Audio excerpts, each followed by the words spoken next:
ਸਾਹਿਬ ਸ਼੍ਰੀ ਗੁਰੂ ਗ੍ਰੰਥ ਸਾਹਿਬ ਜੀ ਦੀ ਪਾਵਨ ਹਜ਼ੂਰੀ ਵਿੱਚ ਜੁੜ ਬੈਠੀ ਗੁਰੂ ਪਿਆਰੀ ਸਾਧ ਸੰਗਤ ਜੀਓ, ਆਓ ਸਭ ਤੋਂ ਪਹਿਲਾਂ ਗੁਰੂ ਪਾਤਸ਼ਾਹ ਜੀ ਦੀ ਬਖਸ਼ਿਸ਼ ਕੀਤੀ ਹੋਈ ਫਤਿਹ ਦੀ ਸਾਂਝ ਪਾਈਏ ਤੇ ਅੱਜ ਦੀ ਇਸ ਵਿਚਾਰ ਨੂੰ ਸ਼ੁਰੂ ਕਰੀਏ ਜੀ। ਵਾਹਿਗੁਰੂ ਜੀ ਕਾ ਖਾਲਸਾ, ਵਾਹਿਗੁਰੂ ਜੀ ਕੀ ਫਤਿਹ।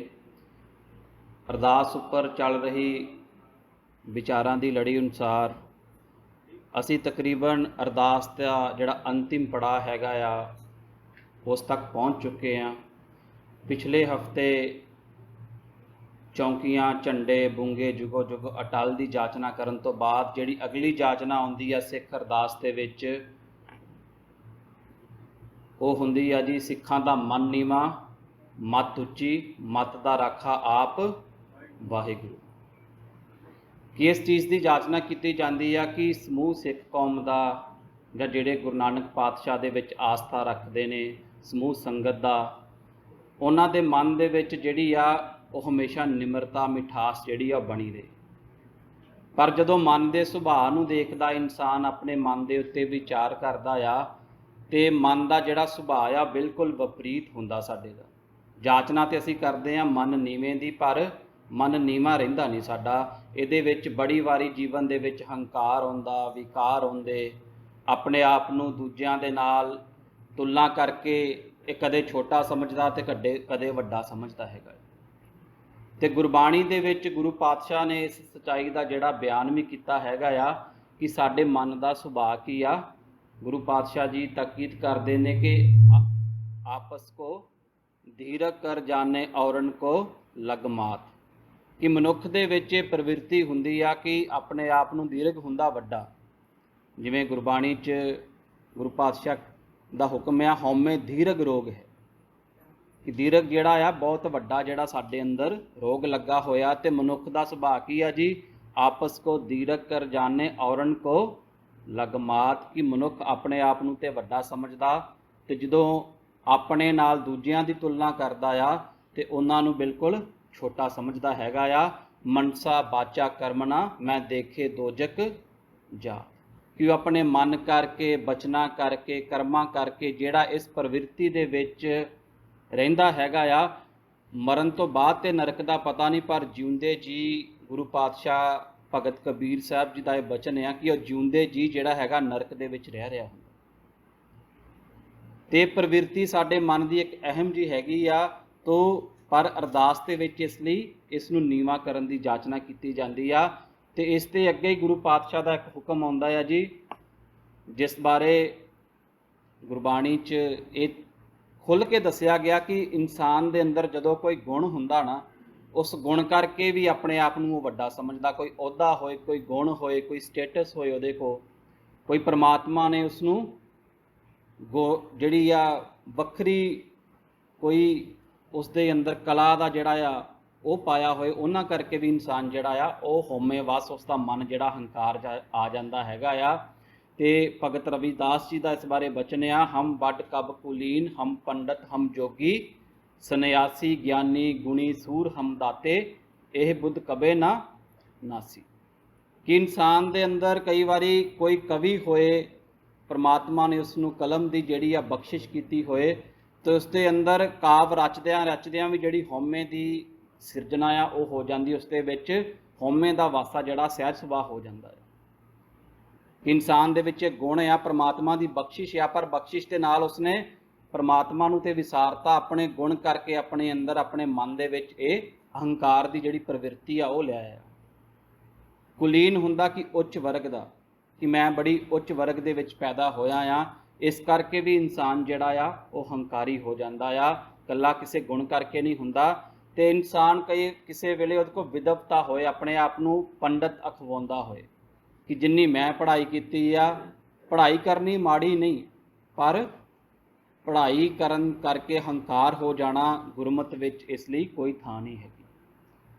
ਇਸ ਲਈ ਇਹਨਾਂ ਸਾਰੀਆਂ ਚੀਜ਼ਾਂ ਨੂੰ, ਜੋ ਵੀ ਇਨਸਾਨ ਦੇ ਵਿੱਚ ਗੁਣ ਹੋਣ, ਉਹਨਾਂ ਨੂੰ ਪਰਮਾਤਮਾ ਦੀ ਬਖਸ਼ਿਸ਼ ਸਮਝ ਕੇ, ਉਹਦੀ ਕਿਰਪਾ ਸਮਝ ਕੇ, ਤੇ ਹਮੇਸ਼ਾ ਨਿਮਰਤਾ ਦੇ ਜਿਹੜੇ ਆ ਵਸ ਦੇ ਵਿੱਚ ਰਹਿਣਾ ਹੈ।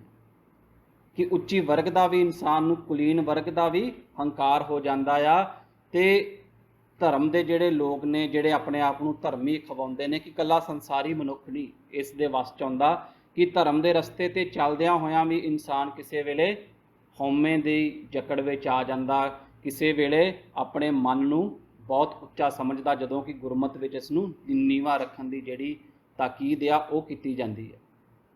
ਹਮ ਪੰਡਤ ਹਮ ਜੋਗੀ ਸੰਨਿਆਸੀ, ਕਿ ਮੇਰੇ ਵਰਗਾ ਕੋਈ ਯੋਗੀ ਨਹੀਂ ਹੋ ਸਕਦਾ, ਮੇਰੇ ਵਰਗਾ ਕੋਈ ਸੰਨਿਆਸ ਨਹੀਂ ਕਮਾ ਸਕਦਾ, ਕਿ ਜਿਹੜਾ ਇਨਸਾਨ ਧਰਮ ਦੇ ਰਸਤੇ 'ਤੇ ਚੱਲ ਰਿਹਾ ਆ ਉਹ ਵੀ ਹੰਕਾਰੀ ਹੋ ਸਕਦਾ। ਜ਼ਰੂਰੀ ਨਹੀਂ ਕਿ ਧਰਮ ਦੇ ਰਸਤੇ 'ਤੇ ਚੱਲਣ ਵਾਲਾ ਹਰ ਸਾਧਕ ਜਿਹੜਾ ਆ ਉਹ ਨਿਮਰ ਮਨ ਦਾ ਧਾਰਨੀ ਹੋਵੇ। ਫਿਰ ਅੱਗੇ ਜਾ ਕੇ ਭਗਤ ਰਵਿਦਾਸ ਜੀ ਕਥਨ ਕਰਦੇ ਨੇ, ਗਿਆਨੀ ਗੁਣੀ ਸੂਰ ਹਮ ਦਾਤੇ, ਕਿ ਮੇਰੇ ਵਰਗਾ ਕੋਈ ਗਿਆਨਵਾਨ ਨਹੀਂ ਹੈਗਾ, ਇਸ ਕਰਕੇ ਵੀ ਇਨਸਾਨ ਦੇ ਅੰਦਰ ਸਹਿਜ ਸੁਭਾਅ ਹੰਕਾਰ ਆ ਜਾਂਦਾ। ਮੇਰੇ ਜਿੰਨੇ ਅੰਦਰ ਗੁਣ ਹੈਗੇ ਨੇ ਇੰਨੇ ਗੁਣ ਕਿਸੇ ਦੂਸਰੇ 'ਚ ਨਹੀਂ ਹੋ ਸਕਦੇ। ਇਹ ਸਾਰੀਆਂ ਚੀਜ਼ਾਂ ਕਰਕੇ ਇਨਸਾਨ ਕੀ ਆ, ਪਰਮਾਤਮਾ ਤੋਂ ਜਦੋਂ ਵਿਸਰਦਾ ਆ, ਜਦੋਂ ਈਗੋਸੈਂਟਰਿਕ ਹੁੰਦਾ, ਤੇ ਉਸ ਦੇ ਅੰਦਰ ਹੰਕਾਰ ਆਉਣਾ, ਉਸ ਦਾ ਮਨ ਜਿਹੜਾ ਆ ਉਹ ਕਿਤੇ ਉੱਚੇ ਆਸਮਾਨ ਦੇ ਵਿੱਚ ਉੱਡਣਾ, ਇੱਕ ਬੜਾ ਸਹਿਜ ਸੁਭਾਅ ਦੀ ਜਿਹੜੀ ਪ੍ਰਵਿਰਤੀ ਹੈਗੀ ਆ। ਕੋਈ ਸੂਰਮਾ ਹੋਏ, ਵਾਰੀਅਰ ਹੋਏ ਬਹੁਤ ਵੱਡਾ, ਉਹ ਵੀ ਹੰਕਾਰ ਦੇ ਵੱਸ ਆ ਸਕਦਾ ਆ।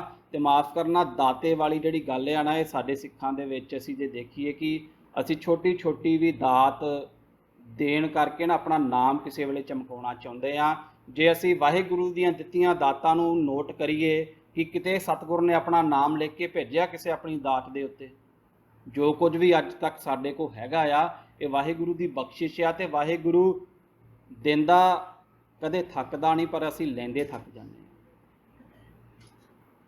ਅਸੀਂ ਪੜ੍ਹਦੇ ਵੀ ਨਾ, ਦਿੰਦਾ ਦੇ ਲੈਂਦੇ ਥੱਕ, ਉਹ ਦਿੰਦਾ ਥੱਕਦਾ ਨਹੀਂ, ਪਰ ਜਦੋਂ ਅਸੀਂ ਕਿਤੇ ਧਰਮ ਦੇ ਨਾਂ ਦੇ ਉੱਤੇ ਦਸਵੰਧ ਕੱਢਣਾ ਸਿੱਖ ਨੂੰ ਗੁਰੂ ਦਾ ਹੁਕਮ ਆ, ਪਰ ਜਦੋਂ ਅਸੀਂ ਕੱਢਦੇ ਹਾਂ ਕਦੀ ਅਸੀਂ ਇਸ ਪ੍ਰਵਿਰਤੀ ਦੇ ਅਧੀਨ ਵੀ ਆ ਜਾਂਦੇ ਆ ਕਿ ਮੇਰਾ ਨਾਮ ਵੀ ਸੰਸਾਰ ਵਿੱਚ ਹੋਣਾ ਚਾਹੀਦਾ ਆ। ਸਾਨੂੰ ਇਹ ਸਾਰੀਆਂ ਚੀਜ਼ਾਂ ਦਾ ਖਿਆਲ ਰੱਖਣਾ ਆ, ਆਪਣੇ ਮਨ ਨੂੰ ਪਹਿਚਾਨਣ ਦੀ ਜਿਹੜੀ ਆ ਕੋਸ਼ਿਸ਼ ਕਰਨੀ ਆ ਕਿ ਸਾਡੇ ਮਨ ਦੇ ਵਿੱਚ ਵਿਚਾਰ ਕਿਸ ਤਰ੍ਹਾਂ ਦੇ ਚੱਲਦੇ ਰਹਿੰਦੇ ਨੇ। ਇਹ ਬੁੱਧ ਕਬੇ ਨਾ ਨਾਸੀ, ਇਸ ਪ੍ਰਵਿਰਤੀ ਤੋਂ ਭਗਤ ਰਵਿਦਾਸ ਜੀ ਕਹਿੰਦੇ ਨੇ ਕਿ ਮੇਰਾ ਮਨ ਜਿਹੜਾ ਨਾ ਕਦੇ ਦੂਰ ਨਹੀਂ ਹੁੰਦਾ, ਕਦੇ ਗੁਨਾਹ ਕਰਕੇ, ਕਦੇ ਕਿਸੇ ਸਟੇਟਸ ਕਰਕੇ, ਕਦੇ ਕਿਸੇ ਅਹੁਦੇ ਕਰਕੇ, ਇਹ ਹੰਕਾਰ ਦੇ ਵੱਸ ਆਇਆ ਹੀ ਰਹਿੰਦਾ ਹੈਗਾ ਆ। ਤੋ ਇਸ ਕਰਕੇ ਜਦੋਂ ਗੁਰਬਾਣੀ ਦੇ ਵਿੱਚ ਇਹ ਸਾਰੀਆਂ ਪੰਕਤੀਆਂ ਦੇਖਦੇ ਹਾਂ ਤੇ ਗੁਰੂ ਪਾਤਸ਼ਾਹ ਨੇ ਇਸ ਮਨ ਨੂੰ ਫਿਰ ਸਮਝਣ ਦਾ ਯਤਨ ਵੀ ਕੀਤਾ ਕਿ ਜੇ ਮਨ ਨੂੰ ਸਮਝਣਾ ਤੇ ਮਨ ਦੇ ਨਾਲ ਬੈਠਣਾ ਪੈਣਾ, ਸਾਨੂੰ ਇਸ ਮਨ ਦੇ ਵਿੱਚ ਚੱਲ ਰਹੇ ਵਿਚਾਰਾਂ ਵੱਲ ਝਾਤੀ ਮਾਰਨੀ ਪੈਣੀ ਆ। ਇਸ ਕਰਕੇ ਗੁਰੂ ਅਮਰਦਾਸ ਪਾਤਸ਼ਾਹ ਦਾ ਫਰਮਾਨ ਆ ਜੀ ਕਿ ਇਹ ਮਨ ਚੰਚਲ ਕਿ ਇਹ ਮਨ ਬੈਰਾਗੀ, ਇਸ ਮਨ ਕੋ ਮਮਤਾ ਕਿੱਥੋਂ ਲੱਗੀ। ਕਿ ਜੇ ਮਨ ਦਾ ਸੁਭਾਅ ਦੇਖਣਾ ਹੋਏ ਤੇ ਚੰਚਲ ਹੁੰਦਾ, ਜਿਹੜੀ ਚੀਜ਼ ਚੱਲਦੀ ਜਾ ਰਹੀ ਰੁਕ ਨਹੀਂ ਰਹੀ। ਅਸੀਂ ਹਜੇ ਸਵੇਰੇ ਸੁੱਤੇ ਹੁੰਨੇ ਆ, ਸਾਡੀ ਅੱਖ ਖੁੱਲਦੀ, ਪਰ ਅੱਖ ਖੁੱਲਣ ਤੋਂ ਪਹਿਲਾਂ ਸਾਡਾ ਮਨ ਸਾਡੇ ਕੋਲੋਂ ਉੱਠ ਕੇ ਭੱਜ ਜਾਂਦਾ ਦੂਰ। ਇਹ ਸੱਚਾਈ ਹੈ ਜੀ। ਅਸੀਂ ਹਜੇ ਬੈੱਡ 'ਤੇ ਹੁੰਨੇ ਤੇ ਸਾਡਾ ਮਨ ਸਾਡੇ ਹੱਥੋਂ ਨਿਕਲ ਗਿਆ ਹੁੰਦਾ, ਤੇ ਸ਼ਾਮ ਤੱਕ ਇਹ ਚੰਚਲ ਜਿਹੜਾ ਆ ਫਿਰ ਚੱਲਦਾ ਹੀ ਰਹਿੰਦਾ ਆ। ਇਹ ਮਨ ਚੰਚਲ ਕਿ ਇਹ ਮਨ ਬੈਰਾਗੀ, ਕਦੇ ਕਦੇ ਇਸ ਦੇ ਵਿੱਚ ਬੈਰਾਗ ਵੀ ਆ ਜਾਂਦਾ ਆ, ਜਦੋਂ ਦੁਨਿਆਵੀ ਤੌਰ 'ਤੇ ਇਸ ਨੂੰ ਠੋਕਰਾਂ ਲੱਗਦੀਆਂ, ਜਦੋਂ ਠੋਕਰਾਂ ਖਾ ਕੇ ਫਿਰ ਇਹ ਗੁਰੂ ਵੱਲ ਵੀ ਕਿਸੇ ਵੇਲੇ ਪਰਤ ਆਉਂਦਾ ਆ।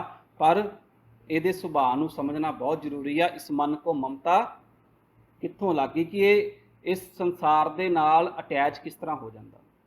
ਜੇਕਰ ਅਸੀਂ ਆਪਣੇ ਮਨ ਦੀ ਪ੍ਰਵਿਰਤੀ ਵੱਲ ਦੇਖੀਏ, ਜਦੋਂ ਅਸੀਂ ਛੋਟੇ ਹੁੰਦੇ ਸਾਧ ਸੰਗਤ ਜੀ, ਤੇ ਸਾਨੂੰ ਚਾਕਲੇਟਸ ਚਾਹੀਦੇ ਹੁੰਦੇ, ਟੋਇਸ ਚਾਹੀਦੇ ਹੁੰਦੇ, ਟੌਫੀਆਂ ਚਾਹੀਦੀਆਂ ਹੁੰਦੀਆਂ, ਛੋਟੀਆਂ ਛੋਟੀਆਂ ਡਿਮਾਂਡਸ ਹੁੰਦੀਆਂ ਸਾਡੀਆਂ। ਜਦੋਂ ਅਸੀਂ ਵੱਡੇ ਹੋ ਜਾਂਦੇ ਹਾਂ, ਡਿਮਾਂਡ ਦਾ ਜਿਹੜਾ ਰੂਪ ਆ ਉਹ ਬਦਲ ਜਾਂਦਾ ਹੈ। ਇਹ ਜਿਹੜੀ ਪ੍ਰਵਿਰਤੀ ਆ ਬਚਪਨ ਤੋਂ ਲੈ ਕੇ ਫਿਰ ਵਿਆਹ ਹੋ ਜਾਂਦਾ, ਬੱਚੇ ਹੋ ਜਾਂਦੇ, ਇਨਸਾਨ ਸਾਰੀ ਜ਼ਿੰਦਗੀ ਵਪਾਰ ਦੇ ਵਿੱਚ ਜਾਂ ਜੌਬ ਦੇ ਵਿੱਚ ਲੱਗਾ ਰਹਿੰਦਾ, ਬਜ਼ੁਰਗ ਹੋ ਜਾਂਦਾ ਆ, ਪਰ ਮਨ ਦੀਆਂ ਜਿਹੜੀਆਂ ਲੋੜਾਂ ਨੇ ਇਹ ਕਦੀ ਪੂਰੀਆਂ ਨਹੀਂ ਹੁੰਦੀਆਂ। ਹੁਣ ਸਾਨੂੰ ਸਮਝਣ ਦੀ ਲੋੜ ਆ ਕਿ ਬਚਪਨ ਦੇ ਵਿੱਚ ਸਾਡਾ ਜਿਹੜਾ ਮਨ ਆ ਇਹ ਛੋਟੀਆਂ ਛੋਟੀਆਂ ਚੀਜ਼ਾਂ ਦੀ ਡਿਮਾਂਡ ਕਰ ਰਿਹਾ, ਤੇ ਵੱਡੇ ਹੋ ਕੇ ਵੀ ਇਹ ਡਿਮਾਂਡ ਕਰ ਰਿਹਾ। ਇਸ ਦੀ ਮੰਗਣ ਦੀ, ਇਸ ਦੀ ਡਿਮਾਂਡ ਕਰਨ ਦੀ ਜਿਹੜੀ ਪ੍ਰਵਿਰਤੀ ਆ ਨਾ ਉਹ ਨਹੀਂ ਬਦਲਦੀ, ਬਸ ਡਿਮਾਂਡਾਂ ਚੇਂਜ ਹੋ ਜਾਂਦੀਆਂ। ਜਿਵੇਂ ਬਚਪਨ ਦੇ ਵਿੱਚ ਛੋਟੀਆਂ ਚੀਜ਼ਾਂ ਦੀ ਮੰਗ ਕਰਦਾ, ਤੇ ਵੱਡੇ ਹੋਣ ਤੋਂ ਇਹ ਫਿਰ ਇਹਦੀਆਂ ਜਿਹੜੀਆਂ ਮੰਗਾਂ ਨੇ ਉਹ ਵੱਡੀਆਂ ਹੋ ਜਾਂਦੀਆਂ। ਇਸ ਕਰਕੇ ਇਸ ਮਨ ਦੇ ਸੁਭਾਅ ਨੂੰ ਸਾਨੂੰ ਸਮਝਣਾ ਪੈਣਾ ਹੈ ਕਿ ਇਸ ਮਨ ਨੂੰ ਮਮਤਾ ਕਿੱਥੋਂ ਲੱਗਦੀ ਆ, ਕਾਰਨ ਕੀ ਹੈਗਾ। ਅੱਗੇ ਜਾ ਕੇ ਗੁਰੂ ਪਾਤਸ਼ਾਹ ਫਿਰ ਸਮਝਾਉਂਦੇ ਨੇ, ਪੰਡਤ ਇਸ ਮਨ ਕਾ ਕਰੋ ਵਿਚਾਰ, ਅਵਰ ਕੀ ਬਹੁਤਾ ਪੜੇ ਉਠਾਵੇ ਭਾਰ। ਇਸ ਮਨ ਦੇ ਉੱਤੇ ਵਿਚਾਰ ਕਰੋ, ਕਦੀ ਬੈਠੀਏ ਕਦੇ ਇਸ ਦੇ ਨਾਲ।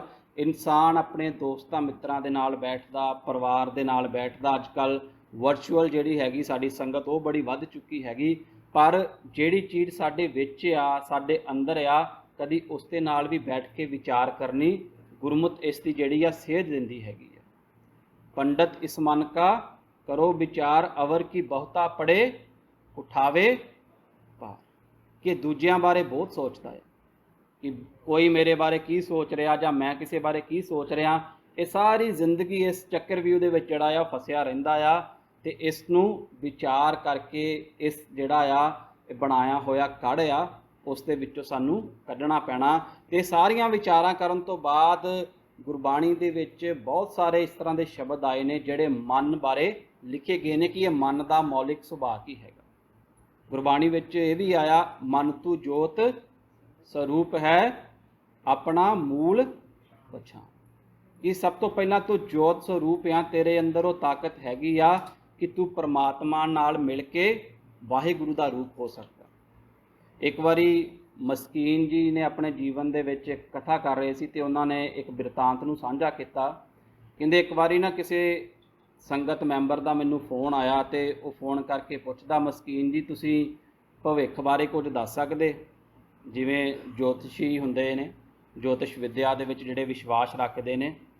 ਤੇ ਮਸਕੀਨ ਜੀ ਕਹਿੰਦੇ ਮੈਨੂੰ ਸੁਣ ਕੇ ਬੜਾ ਅਜੀਬ ਲੱਗਾ।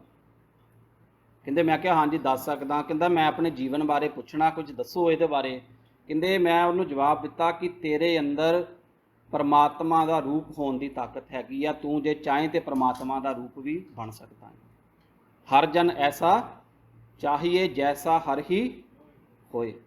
ਸੋ ਮਨ ਜੋਤ ਸਰੂਪ ਵੀ ਹੈਗਾ, ਪਰ ਗੁਰਬਾਣੀ ਦੇ ਵਿੱਚ ਜਿੱਥੇ ਇਹ ਜੋਤ ਸਰੂਪ ਆ, ਜਦੋਂ ਇਹ ਆਪਣੇ ਪਰਮ ਤੱਤ ਦੇ ਨਾਲ ਨਹੀਂ ਜੁੜਦਾ, ਜਦੋਂ ਇਹ ਸੰਸਾਰ ਦੇ ਨਾਲ ਜੁੜ ਜਾਂਦਾ ਆ, ਇਹ ਮਨ ਸ਼ਕਤੀ ਕਿ ਇਹ ਮਨ ਸੀਓ ਕਿ ਸ਼ਕਤੀ ਆ, ਤੇ ਇਹ ਪ੍ਰਮਾਤਮਾ ਦਾ ਸ਼ਿਵ ਰੂਪ ਵੀ ਹੈਗਾ ਤੇ ਸ਼ਕਤੀ ਰੂਪ ਵੀ ਹੈਗਾ। ਇਹਦੇ ਅੰਦਰ ਦੋਵੇਂ ਤਾਕਤਾਂ ਆ। ਜਦੋਂ ਇਹ ਸੰਸਾਰ ਨਾਲ ਜੁੜ ਜਾਂਦਾ ਤੇ ਇਹ ਮਨ ਜਿਹੜਾ ਸੰਸਾਰੀ ਹੋ ਜਾਂਦਾ, ਜਦੋਂ ਇਹ ਪ੍ਰਮਾਤਮਾ ਨਾਲ ਜੁੜ ਜਾਂਦਾ ਤੇ ਇਹ ਜੋਤ ਸਰੂਪ ਹੋ ਜਾਂਦਾ। ਅਸੀਂ ਪੜ੍ਹਦੇ ਵੀ ਹਾਂ ਆਨੰਦ ਸਾਹਿਬ ਦੇ ਵਿੱਚ, ਇਹ ਮਨ ਮੇਰਿਆ ਤੂੰ ਸਦਾ ਰਹੋ ਹਰਨਾਲੇ, ਕਿ ਇਸ ਨੂੰ ਥਾਟਲੈਸ ਨਹੀਂ ਕਰਨਾ। ਗੁਰਬਾਣੀ ਦੇ ਵਿੱਚ ਕਈ ਵਾਰੀ ਅਸੀਂ ਇਸ ਨੂੰ ਸਾਇਲੈਂਟ ਕਰਨ ਦੇ ਚੱਕਰ 'ਚ ਪੈ ਜਾਂਦੇ ਜੋਗੀਆਂ ਦੀ ਤਰ੍ਹਾਂ। ਇੱਥੇ ਸ਼ੂਨਯ ਦਾ ਸਿਧਾਂਤ ਨਹੀਂ ਹੈਗਾ, ਇਸ ਨੂੰ ਦੁਨੀਆ ਨਾਲੋਂ ਤੋੜ ਕੇ ਵਾਹਿਗੁਰੂ ਦੇ ਨਾਲ ਜੋੜਨਾ। ਪਰ ਇਸ ਦੇ ਰਸਤੇ ਦੀਆਂ ਜਿਹੜੀਆਂ ਰੁਕਾਵਟਾਂ ਨੇ ਗੁਰਬਾਣੀ ਦੇ ਵਿੱਚ, ਗੁਰੂ ਪਾਤਸ਼ਾਹ ਨੇ ਮਨ ਦੇ ਬਾਰੇ ਬਹੁਤ ਕੁਝ ਲਿਖਿਆ ਆ। ਤੇ ਕਬੀਰ ਸਾਹਿਬ ਜੀ ਦਾ ਬਚਨ ਆ, ਕਹੇ ਕਬੀਰ ਸੁਨੋ ਰੇ ਸੰਤੋ, ਇਹ ਮਨ ਉੱਡਣ ਪੰਖੇਰੂ ਬਨਕਾ। ਕਿ ਇਹ ਮਨ ਦੇ ਜਦੋਂ ਸੁਭਾਅ ਵੱਲ ਸੋਚਦੇ ਹੈਗੇ ਆ ਨਾ, ਕਿ ਜਿਵੇਂ ਇੱਕ ਪੰਛੀ ਇੱਕ ਜੰਗਲ ਦੇ ਵਿੱਚ ਉੱਡ ਰਿਹਾ ਹੁੰਦਾ ਆ, ਤੇ ਉਸ ਦੇ ਵੱਲ ਕਦੀ ਗੌਰ ਕਰਕੇ ਦੇਖਣਾ, ਉਹ ਕਦੇ ਵੀ ਨੈਵੀਗੇਟ ਨਹੀਂ ਕਰਦਾ ਆਪਣੇ ਆਪ ਨੂੰ। ਇਹ ਨਹੀਂ ਉਹ ਪਹਿਲਾਂ ਯੋਜਨਾ ਬਣਾਉਂਦਾ ਕਿ ਮੈਂ ਹੁਣ ਇਸ ਟਾਹਣੀ ਤੋਂ ਉੱਡਾਂਗਾ ਤੇ ਉਸ ਟਾਹਣੀ ਦੇ ਉੱਤੇ ਜਾ ਕੇ ਬੈਠਾਂਗਾ, ਜਾਂ ਇਸ ਦਰਖਤ ਤੋਂ ਉੱਡ ਕੇ ਦੂਸਰੇ ਦਰਖਤ ਤੇ ਜਿਹੜਾ ਬੈਠਾਂਗਾ। ਇਸ ਤਰ੍ਹਾਂ ਹੀ ਸਾਡੇ ਮਨ ਦਾ ਸੁਭਾਅ ਆ। ਅਸੀਂ ਬੈਠੇ ਆ, ਸਾਨੂੰ ਇਹ ਨਹੀਂ ਪਤਾ ਕਿ 1 ਮਿੰਟ ਦੇ ਬਾਅਦ ਇਹਦੇ ਅੰਦਰ ਕਿਹੜਾ ਵਿਚਾਰ ਆਏਗਾ, ਕਿਹੜਾ ਥਾਟ ਆਏਗਾ। ਜਿਵੇਂ ਪੰਛੀ ਦੀ ਉਡਾਨ ਦਾ ਪਤਾ ਨਹੀਂ ਹੁੰਦਾ, ਪੰਛੀ ਇੱਕ ਥਾਂ ਤੋਂ ਉੱਡ ਕੇ ਦੂਸਰੀ ਥਾਂ ਤੇ ਜਾਂਦਾ ਆ ਤੇ ਉਹ ਆਪਣੀ ਦਿਸ਼ਾ ਨਿਰਧਾਰਿਤ ਨਹੀਂ ਕਰਦਾ। ਇਸੇ ਤਰ੍ਹਾਂ ਸਾਡੇ ਮਨ ਦਾ ਸੁਭਾਅ ਆ ਕਿ ਇਹਦੇ ਵਿੱਚ ਕਿਹੜਾ ਵਿਚਾਰ ਆ ਜੇ, ਉਹ ਚੰਗਾ ਆਏ ਉਹ ਬੁਰਾ ਆਏ, ਸਾਨੂੰ ਪਤਾ ਨਹੀਂ ਹੁੰਦਾ। ਇਸ ਕਰਕੇ ਗੁਰਬਾਣੀ ਵਿੱਚ ਇਸ ਨੂੰ ਉੱਡਣ ਪੰਖੇਰੂ ਬਣਕਾ ਵੀ ਕਿਹਾ ਗਿਆ। ਫਿਰ ਇਸ ਨੂੰ ਮੂਰਖ ਵੀ ਕਿਹਾ ਗਿਆ। ਇਹੋ ਮਨੋ ਮੂਰਖੋ, ਮੂਰਖ ਲੋਭੀਆ ਲੋਭੇ ਲਗਾ ਲੁਭਾ। ਕਿ ਇਹ ਮੂਰਖ ਵੀ ਆ, ਲੋਭੀ ਵੀ ਆ।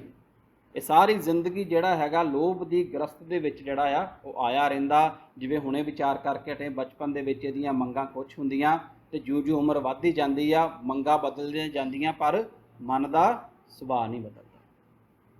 ਫਿਰ ਮਨ ਮੈਂ ਮਤ ਮੈਗਲ ਮਿਕਤਾਰਾ।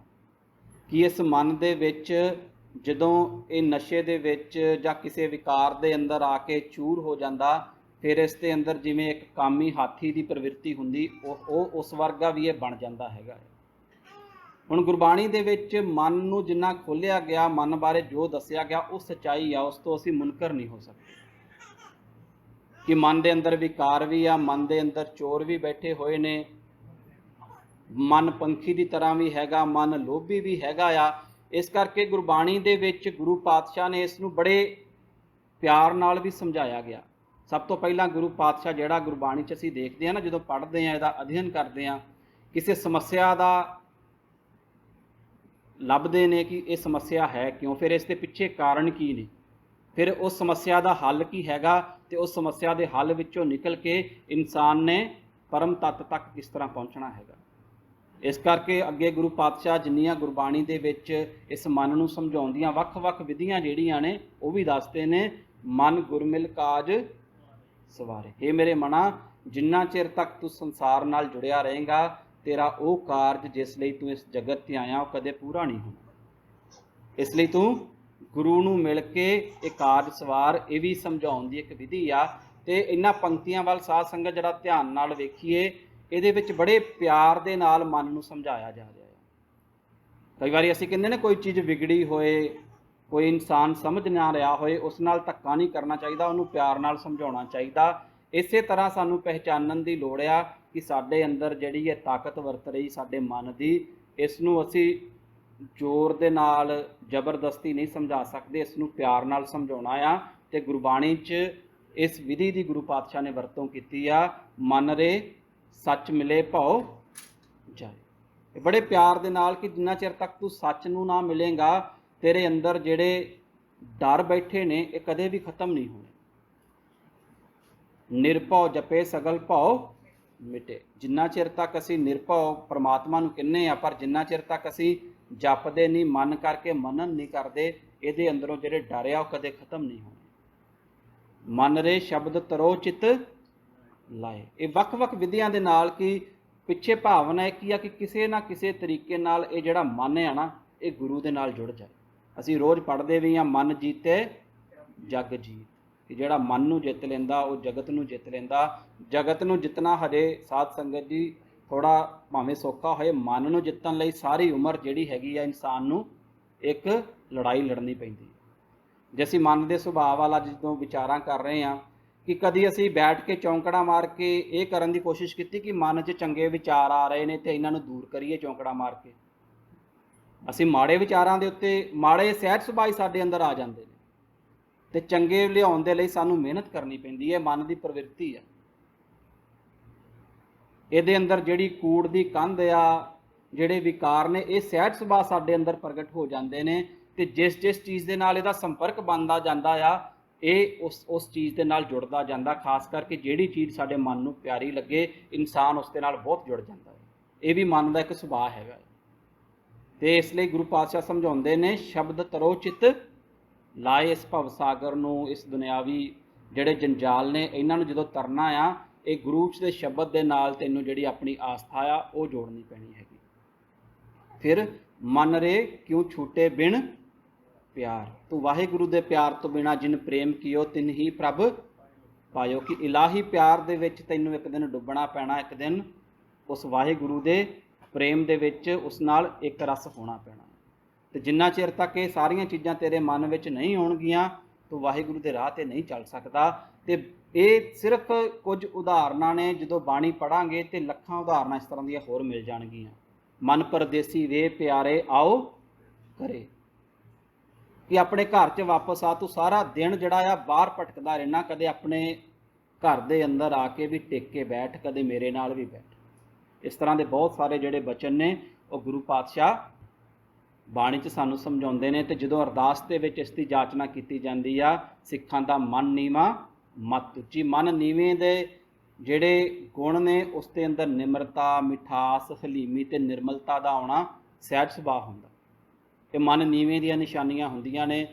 साध संगत तो वाਕਿਆ याद करना, जदों पहली वारी भाई लहणा गुरु नानक पातशाह नूं मिलण दे लई करतारपुर साहिब जांदे ने, उन्होंने ना तो गुरु पातशाह नूं देखिया, ना उन्होंने करतारपुर का रस्ता पता, पर इन्ना पता सी कि एक रब्बी जोत ने जिहड़ा आ अपनी धर्मसाल स्थापित करके उत्थे नाम की जिहड़ी आ वो महिमा गायन की जा रही है। संगत नूं एक नवे जीवन सिद्धांत के नाल जिहड़ा आ जोड़िया जा रहा। तो तस्वीर में तुसीं देखो कि भाई लहणा घोड़े ते चढ़े ने, ते गुरु नानक पातशाह लागे खड़े हुए ने।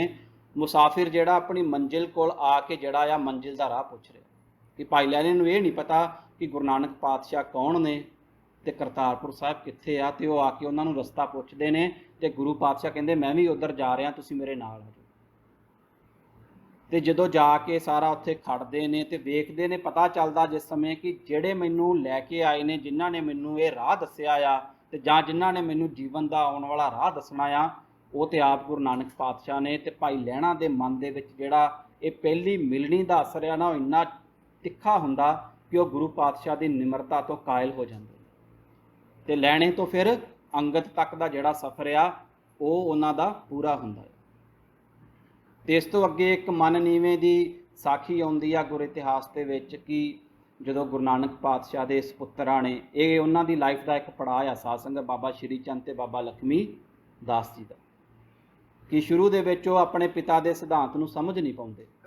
ਇਸ ਕਰਕੇ ਪਰਿਵਾਰ ਦੇ ਵਿੱਚ ਪੁੱਤਰਾਂ ਵੱਲੋਂ ਬਗਾਵਤਾਂ ਵੀ ਕੀਤੀਆਂ ਜਾਂਦੀਆਂ ਨੇ। ਜਦੋਂ ਗੁਰਿਆਈ ਦੀ ਬਖਸ਼ਿਸ਼ ਆ ਉਹ ਪੁੱਤਰਾਂ ਨੂੰ ਛੱਡ ਕੇ ਬਾਹਰ ਭਾਈ ਲਹਿਣੇ ਨੂੰ ਦਿੱਤੀ ਜਾਂਦੀ ਆ, ਜਾਂ ਗੁਰੂ ਅਮਰਦਾਸ ਪਾਤਸ਼ਾਹ ਅੱਗੇ ਫਿਰ ਗੁਰੂ ਅੰਗਦ ਦੇ ਪਾਤਸ਼ਾਹ ਬਾਬਾ ਦਾਤੂ ਤੇ ਬਾਬਾ ਦਾਸੂ ਜੀ ਨੂੰ ਛੱਡ ਕੇ ਗੁਰੂ ਅਮਰਦਾਸ ਪਾਤਸ਼ਾਹ ਨੂੰ ਗੁਰਿਆਈ ਦੀ ਬਖਸ਼ਿਸ਼ ਕਰਦੇ ਨੇ। ਇੱਕ ਲੰਬਾ ਸਿਲਸਿਲਾ ਹੈਗਾ ਇਸ ਚੀਜ਼ ਦਾ।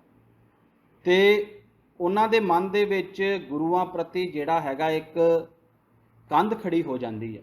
ਉਹ ਗੁਰੂ ਪਾਤਸ਼ਾਹ ਦੀ ਜਿਹੜੀ ਗੁਰਿਆਈ ਚੱਲ ਰਹੀ ਆ, ਗੁਰੂ ਨਾਨਕ ਪਾਤਸ਼ਾਹ ਦੇ ਸਪੁੱਤਰ ਉਹ ਉਹਨਾਂ ਦੇ ਨਾਲ ਸਹਿਮਤ ਨਹੀਂ ਹੋ ਪਾਉਂਦੇ। ਤੇ ਗੁਰੂ ਘਰ ਦਾ ਇੱਕ ਵਾਕਿਆ ਆਉਂਦਾ, ਜਦੋਂ ਗੁਰੂ ਰਾਮਦਾਸ ਪਾਤਸ਼ਾਹ ਨੂੰ ਮਿਲਣ ਦੇ ਲਈ ਬਾਬਾ ਸ਼੍ਰੀ ਚੰਦ ਆਉਂਦੇ ਨੇ ਤੇ ਗੁਰੂ ਪਾਤਸ਼ਾਹ ਨੇ ਜਿਹੜਾ ਉਹਨਾਂ ਦਾ ਸਰੂਪ ਸੀ ਗੁਰੂ ਰਾਮਦਾਸ ਪਾਤਸ਼ਾਹ ਦਾ, ਤੇ ਉਹਨਾਂ ਦੀ ਦਾੜੀ ਜਿਹੜੀ ਉਹ ਬੜੀ ਲੰਬੀ ਸੀ ਤੇ ਉਹ ਉਹਨਾਂ ਦੇ ਤੇ ਕਟਾਖਸ਼ ਕਰਦੇ ਨੇ ਕਿ ਤੁਸੀਂ ਇੰਨੀ ਲੰਬੀ ਦਾੜੀ ਕਿਉਂ ਰੱਖੀ ਹੋਈ। ਤੇ ਗੁਰੂ ਰਾਮਦਾਸ ਪਾਤਸ਼ਾਹ ਨੇ ਅੱਗੋਂ ਜਿਹੜਾ ਉਹਨਾਂ ਨੂੰ ਬਚਨ ਬੋਲਿਆ ਕਿ ਤੁਹਾਡੇ ਵਰਗੇ ਮਹਾਂਪੁਰਖਾਂ ਦੇ ਚਰਨ ਸਪਰਸ਼ ਕਰਨ ਦੇ ਲਈ। ਸੋ ਇਸ ਨਿਮਰਤਾ ਭਰੇ ਜਵਾਬ ਦੇ ਨਾਲ ਬਾਬਾ ਸ਼੍ਰੀ ਚੰਦ ਦੇ ਅੰਦਰ ਜਿਹੜੀ ਵਿਰੋਧਤਾ ਚੱਲ ਰਹੀ ਸੀ ਉਹ ਹਮੇਸ਼ਾ ਲਈ ਖਤਮ ਹੋ ਜਾਂਦੀ। ਇਹ ਮਨ ਨੀਵੇਂ ਦੀ ਨਿਸ਼ਾਨੀ ਆ। ਤੇ ਇੱਕ ਵਾਰੀ ਆ ਸੇਮ ਜਿਹੜੀ ਸਾਖੀ ਆ ਕਿਸੇ ਕਲਾਸ ਦੇ ਵਿੱਚ ਸ਼ੇਅਰ ਕੀਤੀ ਤੇ ਇੱਕ ਵੀਰ ਜੀ ਦਾ ਬਾਅਦ 'ਚ ਮੈਨੂੰ ਫੋਨ ਆ ਗਿਆ, ਕਹਿੰਦੇ ਤੁਹਾਨੂੰ ਲੱਗਦਾ ਆ ਕਿ ਇਸ ਤਰ੍ਹਾਂ ਦੀ ਜਿਹੜੀ ਸਾਖੀ ਆ ਉਹ ਵਾਪਰੀ ਹੋਏਗੀ, ਗੁਰੂ ਪਾਤਸ਼ਾਹ ਨੇ ਇਸ ਤਰ੍ਹਾਂ ਦੇ ਜਿਹੜੇ ਬਚਨ ਆ ਉਹ ਬੋਲੇ ਹੋਣਗੇ, ਕਿ ਵਾਕਈ ਤੁਹਾਨੂੰ ਇਹ ਸਾਖੀ ਸਹੀ ਲੱਗਦੀ ਹੈਗੀ? ਉਹ ਆਪਣੇ ਗਵਾਂਢੀ ਦੇਸ਼ ਦੇ ਸਨ, ਸਿੰਗਾਪੁਰ ਦੇ ਨਹੀਂ ਸੀ ਹੈਗੇ ਵੀਰ ਜੀ। ਤੇ ਮੈਂ ਕਿਹਾ ਵੀਰ ਜੀ ਜਦੋਂ ਬਾਣੀ ਪੜ੍ਹਦੇ ਆ ਤੇ ਗੁਰੂ ਪਾਤਸ਼ਾਹ ਨੇ ਜਿਹੜੇ ਆਪਣੇ ਆਪ ਨੂੰ ਸੰਬੋਧਨ ਕਰਨ ਲਈ ਸ਼ਬਦ ਵਰਤੇ ਨੇ, ਕਦੇ ਗੁਰੂ ਪਾਤਸ਼ਾਹ ਆਪਣੇ ਆਪ ਨੂੰ ਪਾਪੀ ਵੀ ਕਹਿੰਦੇ ਨੇ, ਕਿਤੇ ਮੁਗਧ ਕਹਿੰਦੇ ਨੇ, ਕਿਤੇ ਮੂਰਖ ਕਹਿੰਦੇ ਨੇ, ਕਿਤੇ ਸੱਗ ਤੱਕ ਕਿਹਾ ਜਾਂਦੇ ਨੇ ਆਪਣੇ ਆਪ ਨੂੰ। ਜਿੰਨੀ ਨਿਮਰਤਾ ਇਹਨਾਂ ਸ਼ਬਦਾਂ ਦੇ ਵਿੱਚ ਹੈਗੀ ਆ, ਜਿੰਨਾ ਨੀਵਾਂਪਣ ਗੁਰੂ ਪਾਤਸ਼ਾਹ ਨੇ ਇਹਨਾਂ ਸ਼ਬਦਾਂ ਦੇ ਵਿੱਚ ਦੱਸਿਆ, ਤੇ ਜਿਹੜਾ ਗੁਰੂ ਬਾਣੀ ਸੰਸਾਰ ਨੂੰ ਦੇ ਰਿਹਾ ਕਿ ਉਹ ਬਾਣੀ ਜੀਏਗਾ ਨਹੀਂ ਆਪ, ਕਿ ਉਹ ਗੁਰੂ ਪਾਤਸ਼ਾਹ ਕਿਸੇ ਦੁਨਿਆਵੀ ਮਨੁੱਖ ਲਈ ਇਹ ਸ਼ਬਦ ਨਹੀਂ ਬੋਲ ਸਕਦੇ। ਤੇ ਫਿਰ ਚਲੋ ਉਹਨਾਂ ਦੇ ਗੱਲ ਖਤਮ ਕਰਤੀ ਉੱਥੇ। ਹੁਣ ਇਹ ਮਨ ਨੀਵੇਂ ਦੀ ਨਿਸ਼ਾਨੀ ਹੈ ਕਿ ਇਹਦੇ ਅੰਦਰ ਨਿਮਰਤਾ ਆ ਜਾਂਦੀ ਆ, ਤੇ ਨਿਮਰਤਾ ਭਰੇ ਜਿਹੜੇ ਬੋਲ ਨੇ ਨਾ, ਇਹ ਸਾਡੀ ਜ਼ਿੰਦਗੀ ਨੂੰ ਬੜੇ ਸੱਚੇ ਸੁੱਚੇ ਰਾਹ ਤੇ ਬੜੇ ਸੁਖਾਵੇਂ ਢੰਗ ਨਾਲ ਜ਼ਿੰਦਗੀ ਬਤੀਤ ਕਰਨ ਦੀ ਜਿਹੜੀ ਪ੍ਰੇਰਨਾ ਨੇ ਉਹ ਦਿੰਦੇ ਨੇ। ਗੁਰਬਾਣੀ 'ਚ ਗੁਰੂ ਪਾਤਸ਼ਾਹ ਤਾਕੀਦ ਵੀ ਕਰਦੇ ਨੇ, ਗੰਢ ਪ੍ਰੀਤੀ ਮਿੱਠੇ ਬੋਲ, ਕਿ ਮਿੱਠੇ ਬੋਲਾਂ ਦੇ ਨਾਲ ਜਦੋਂ ਸਾਡੇ ਬੋਲਾਂ 'ਚ ਮਿਠਾਸ ਹੁੰਦੀ ਆ, ਇਹਦੇ ਨਾਲ ਪਿਆਰ ਦੀਆਂ ਗੰਢਾਂ ਜਿਹੜੀਆਂ ਨੇ ਉਹ ਵੱਜਦੀਆਂ। ਤੇ ਜੇ ਫਿੱਕਾ ਬੋਲੀਏ ਤੇ ਸਾਰਾ ਕੁਝ ਫਿਰ ਫਿੱਕਾ ਹੀ ਹੁੰਦਾ, ਫਿਰ ਸਾਡੇ ਰਿਸ਼ਤੇ ਵੀ ਖਰਾਬ ਹੋ ਜਾਂਦੇ ਨੇ ਤੇ ਅੱਗੇ ਹਲੀਮੀ ਆ ਜਾਂਦੀ ਆ ਤੇ ਇਨਸਾਨ ਦਾ ਜਿਹੜਾ ਮਨ ਆ ਉਹ ਨਿਰਮਲ ਹੋ ਜਾਂਦਾ ਹੈ। ਕਿਉਂਕਿ ਕਈ ਵਾਰੀ ਇਨਸਾਨ ਇਕੱਲਾ ਬਾਹਰੀ ਤੌਰ ਦੇ ਉੱਤੇ ਨਿਉਰਿਆ ਹੁੰਦਾ ਤੇ ਉਹਦੇ ਅੰਦਰ ਜਿਹੜੀ ਆ ਉਹ ਨਿਰਮਲਤਾ ਨਹੀਂ ਹੁੰਦੀ।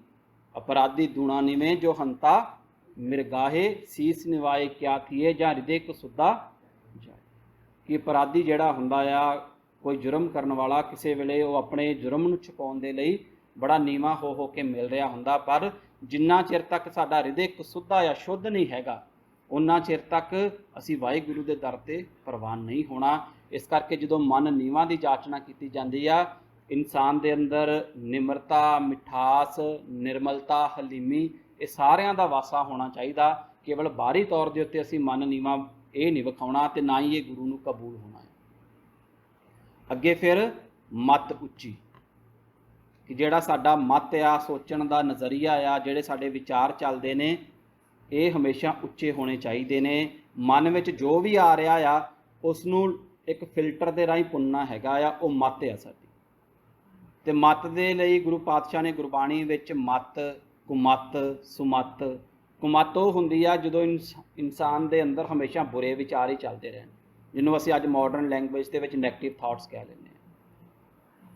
ਮੱਤ ਉੱਚੀ ਰੱਖਣੀ ਆ, ਇਹਨਾਂ ਬੁਰੇ ਵਿਚਾਰਾਂ ਤੋਂ ਅਸੀਂ ਮੁਕਤੀ ਪਾਉਣੀ ਆ। ਇਸ ਦੀ ਜਾਚਨਾ ਅਸੀਂ ਅਰਦਾਸ ਦੇ ਵਿੱਚ ਵੀ ਕਰਦੇ ਹਾਂ ਤੇ ਰੋਜ਼ ਬਾਣੀ 'ਚ ਵੀ ਪੜ੍ਹਦੇ ਹਾਂ। ਮੱਤ ਵਿੱਚ ਰਤਨ ਜਵਾਹਰ ਮਾਨਕ, ਜੇ ਇੱਕ ਗੁਰ ਕੀ ਸਿੱਖ ਸੁਣੀ। ਜਦੋਂ ਇਨਸਾਨ ਮਨ ਕਰਕੇ ਗੁਰੂ ਦੀ ਇੱਕ ਸਿੱਖਿਆ ਨੂੰ ਵੀ ਆਪਣੇ ਮਨ 'ਚ ਧਾਰਨ ਕਰ ਲੇ ਸੱਚੇ ਮਨ ਦੇ ਨਾਲ, ਤੇ ਫਿਰ ਇਸ ਦੇ ਅੰਦਰ ਸਤਿਗੁਣਾਂ ਦਾ ਪ੍ਰਗਟ ਹੋਣਾ, ਜਿਨ੍ਹਾਂ ਦੀ ਕੀਮਤ ਬਾਹਰੀ ਸੰਸਾਰੀ ਪਦਾਰਥਾਂ ਦੀ ਤਰ੍ਹਾਂ ਬਹੁਤ ਜ਼ਿਆਦਾ ਹੈਗੀ ਆ, ਤੇ ਉਹ ਮਿਲ ਜਾਂਦੇ ਨੇ ਅੱਗੋਂ। ਜਦੋਂ ਫਿਰ ਜੇ ਇਹ ਮਨ ਦੇ ਵਿੱਚ ਨੈਗੇਟਿਵ ਥਾਟਸ ਆ ਰਹੇ ਨੇ ਤੇ ਗੁਰੂ ਪਾਤਸ਼ਾਹ ਉਸ ਤੋਂ ਵੀ ਸੁਚੇਤ ਕਰਦੇ ਨੇ, ਮਨ ਰੇ ਕੌਣ ਕੁਮੱਤ ਤੈ ਲੀਨੀ, ਕਿ ਤੂੰ ਕਿਸ ਤਰ੍ਹਾਂ ਦਾ ਹੋ ਚੁੱਕਾ ਹੈ ਮੇਰੇ ਮਨਾ, ਤੂੰ ਕਦੇ ਚੰਗੇ ਵਿਚਾਰਾਂ ਦੇ ਨਾਲ ਸਾਂਝ ਹੀ ਨਹੀਂ ਪਾਈ।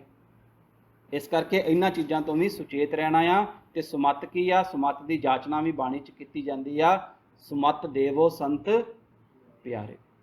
ਕਿ ਹੁਣ ਸਾਨੂੰ ਪਤਾ ਕਿ ਸਾਡੇ ਅੰਦਰ ਮਨ ਦੇ ਵਿੱਚ ਨੈਗੇਟਿਵ ਥਾਟਸ ਹੋਣੇ ਸਹਿਜ ਸੁਭਾਅ ਆ, ਪਰ ਗੁਰੂ ਦੇ ਅੱਗੇ ਇਸ ਲਈ ਜਾਚਨਾ ਕੀਤੀ ਜਾਂਦੀ ਹੈਗੀ ਕਿ ਗੁਰੂ ਪਾਤਸ਼ਾਹ ਮੇਰੇ ਅੰਦਰ ਇੰਨੀ ਤਾਕਤ ਨਹੀਂ, ਤੁਸੀਂ ਇਹਨਾਂ ਚੀਜ਼ਾਂ ਤੋਂ ਮੈਨੂੰ ਕੱਢ ਕੇ ਜਾਂ ਸਾਰੀ ਸਮੁੱਚੀ ਸਿੱਖ ਕੌਮ ਨੂੰ ਉਹਨਾਂ ਦਾ ਮਨ ਨੀਵਾਂ ਤੇ ਉਹਨਾਂ ਦੀ ਮੱਤ ਉੱਚੀ ਰੱਖੋ। ਅੱਗੇ ਕੀਤੀ ਜਾਂਦੀ ਮੱਤ ਦਾ ਰਾਖਾ ਆਪ ਵਾਹਿਗੁਰੂ, ਕਿ ਮੇਰੇ ਮਨ ਤੇ ਜ਼ੋਰ ਨਹੀਂ, ਮੇਰੇ ਮਨ ਦੇ ਵਿਚਾਰਾਂ ਦੇ ਉੱਤੇ ਕੋਈ ਕਾਬੂ ਨਹੀਂ ਹੈਗਾ। ਇਸ ਕਰਕੇ ਜਿਹੜੇ ਵਿਚਾਰ ਚੱਲ ਰਹੇ ਨੇ ਇਹਨਾਂ ਦੀ ਰਾਖੀ ਵੀ ਤੁਸੀਂ ਵਾਹਿਗੁਰੂ ਆਪ ਕਰੋ, ਕਿਉਂਕਿ ਗੁਰਬਾਣੀ ਦੇ ਵਿੱਚ ਜਦੋਂ ਸਾਧਕ ਇਸ ਮਨ ਦੇ ਨਾਲ ਲੜਾਈ ਕਰਦਾ ਕਰਦਾ ਉਹਨੂੰ ਲੱਗਦਾ ਨਾ ਕਿ ਗੱਲ ਨਹੀਂ ਬਣ ਰਹੀ, ਤੇ ਫਿਰ ਅਰਦਾਸ ਦਾ ਪੱਲਾ ਫੜਨਾ ਸਾਧ ਸੰਗਤ ਦੀ, ਕਿਉਂਕਿ ਅਰਦਾਸ ਗੁਰੂ ਤੇ ਭਰੋਸਾ ਬਣਾ ਕੇ ਰੱਖਦੀ ਆ ਤੇ ਇਹ ਸਾਨੂੰ ਕਦੇ ਟੁੱਟਣ ਨਹੀਂ ਦਿੰਦੀ। ਇਸ ਲਈ ਇਸ ਮਨ ਨੂੰ ਵਾਹਿਗੁਰੂ ਦੇ ਅੱਗੇ ਸਮਰਪਣ ਕਰ ਦੇਣਾ ਹੈਗਾ।